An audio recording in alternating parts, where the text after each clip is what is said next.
Assalamualaikum Waalaikumsalam. warahmatullahi dari Dr. Ahlan. Silakan Dokter Rahlan. Assalamualaikum warahmatullahi wabarakatuh Pak Ustadz. Waalaikumsalam warahmatullahi wabarakatuh. Ahlan wa sahlan. Ya, Ahlan.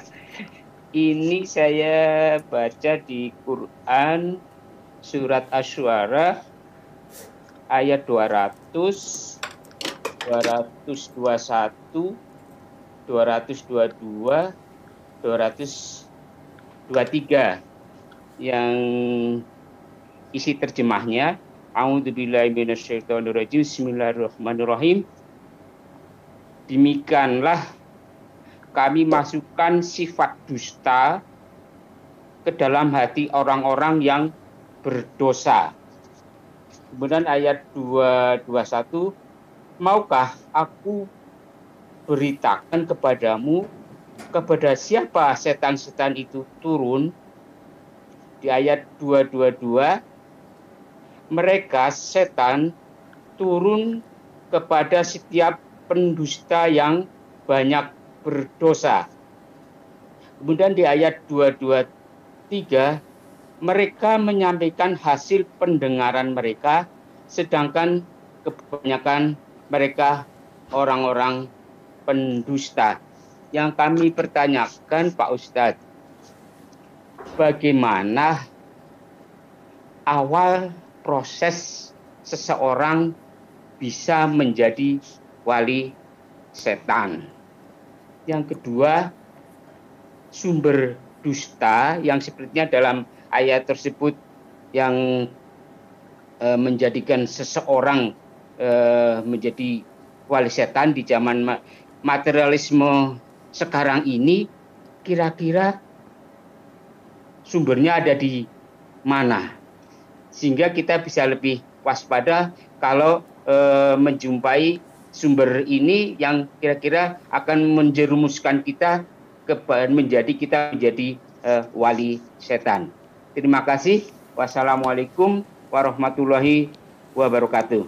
Waalaikumsalam warahmatullahi wabarakatuh. Masya Allah. Ya, jazakumullah khair kepada Dr. Ahlan ya atas pertanyaan yang menarik ini tentang proses bagaimana orang menjadi wali setan. Memang Allah Azza wa Jalla mengatakan, ya ayyuhalladzina amanu udkhulu fis silmi kafah. Wahai orang-orang beriman, masuklah kalian ke dalam agama ini secara kafah. Ini menjadi perintah Allah Azza wa Jalla agar kita selamat dari godaan setan. Dalam beragama itu full sesuai dengan ajaran Allah dan Rasulnya. Wala tattabi'u khutuwati syaitan. Setelah itu Allah katakan, kalian jangan mengikuti langkah-langkah syaitan.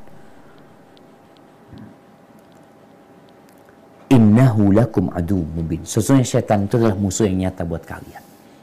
Maka langkah syaitan yang pertama menyesatkan manusia memang, kalau kita lihat awalnya syaitan itu mengajak manusia untuk melakukan kesyirikan. Itu awal yang diinginkan syaitan. Kenapa? Ketika manusia melakukan kesyirikan, maka buat syaitan akan menjadi kawan selama-lamanya, menjadi wali syaitan selama-lamanya di neraka. Itu dosa syirik yang akan menjadi awal setan datang menyesatkan manusia. Dari bab itu, dari sana dia. Tapi kadang-kadang nggak mampu dia. Ketika orang ini tidak mau melakukan kesyirikan, setan kemudian datang lagi bagaimana dia berlebih-lebihan dalam beragama. Salah satunya adalah masalah bid'ah. Makanya para ulama mengatakan al-bid'atu ahabbu ila syaitan minal ma'siyah. Bid'ah itu lebih dicintai syaitan daripada kemaksiatan. Kenapa? Tatkala orang melakukan bid'ah, dia merasa melakukan ketaatan kepada Allah, bukan dosa yang dia kerjakan. Tahukah kita siapa yang membunuh Ali bin Abi Thalib? Bukan preman yang bunuh Ali bin Abi Thalib. Seorang yang hafid Al-Quranul Karim. Guru ngaji. Bahkan Umar bin Khattab itu berpesan agar rumahnya Abdurrahman bin Muljam ini didekatkan dengan masjid. Karena dia guru ngaji. Lalu bagaimana dia menjadi seorang yang ekstrim, memiliki pemikiran yang menyimpang, berlebih-lebihan dalam beragama, akhirnya membunuh Ali bin Abi Thalib. Dan dia berharap surga. Itu bedanya maksiat sama bid'ah. Orang kalau membunuh orang lain karena sakit hati, orang bunuh orang lain karena uang, dia tahu dosa yang dia kerjakan. Sedangkan Abdurrahman bin Muljim ini membunuh dengan harapan masuk surga. Bahkan dipuji-puji oleh kelompoknya karena dia berhasil membunuh Ali bin Abi Thalib. Ini bahayanya bid'ah. Ketika nggak mampu, maka dengan dosa-dosa besar. Bagaimana itu melakukan dosa besar? Nggak mampu dengan dosa-dosa besar setan ini, maka bagaimana orang ini melakukan dosa-dosa kecil? Alhamdulillah orang ini masih bisa menjaga diri. Bagaimana orang ini meninggalkan, bukan meninggalkan yang wajib udah nggak bisa. Bagaimana dia meninggalkan yang sunnah lah? Paling tidak dia tidak mengerjakan yang sunnah. Semakin berkurang kebaikan orang ini. Nggak mampu, dia tetap bagaimana dia ini, ya udahlah kalau dia tetap mengerjakan sunnah, tapi bagaimana dia kalau ada dua amalan, yang satu mulia, yang satu lebih mulia, bagaimana dia meninggalkan yang lebih mulia dengan mengamalkan yang mulia. Kalau nggak mampu, bagaimana dia menyesatkan manusia dengan memperbanyak amalan-amalan yang mubah.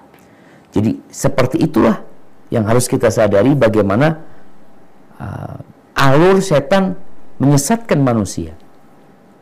Kalau tadi dikatakan bagaimana dia akhirnya menjadi pendusta, di antara kedustaan mereka, kalau kita bicara kesyirikan ya, dia mengatakan, ini patung Tuhan. Kau bohong, kau bilang dia Tuhan.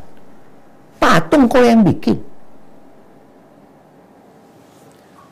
Wallahu a'lam bishawab. Kemudian kalau bicara urusan dunia, jemaah, memang Allah Azza wa Jalla mengatakan, fala taghurrannakumul hayatud dunya wala yaghurrannakum billahil gharur. Jangan sampai kehidupan dunia ini menipu kalian, dan jangan sampai kalian tertipu sama setan. Dua nih berarti. Dunia ini menipu kita, setan menipu kita. Bagaimana dunia ini menipu kita? Seakan-akan dunia ini akan terus seperti ini. Padahal dia akan pergi. Kita akan jadi tua. Nih dokter kita tahu sendirilah. Dulu ketika muda gimana, ya tahu-tahu jadi tua. Kadangkala ya kita semakin banyak harta, tapi tidak bisa menikmati harta tersebut lagi. Berapa banyak orang yang bisa membeli semua makanan yang ada di mall, tapi dia terpaksa hanya makan nasi putih sama telur rebus. Maka kita hendaklah dalam kehidupan yang seperti ini sadar. Salah satu caranya dengan ziarah kubur, agar mengingatkan kita dengan kehidupan akhirat. Adapun kalau bicara setan, ingat Nabi Adam keluar dari surga yang begitu indahnya gara-gara tipu daya setan yang tadi kita sudah bicarakan di awal. Dia menjadikan sesuatu yang buruk itu seakan-akan baik ya. Hadza wallahu a'lam bishawab.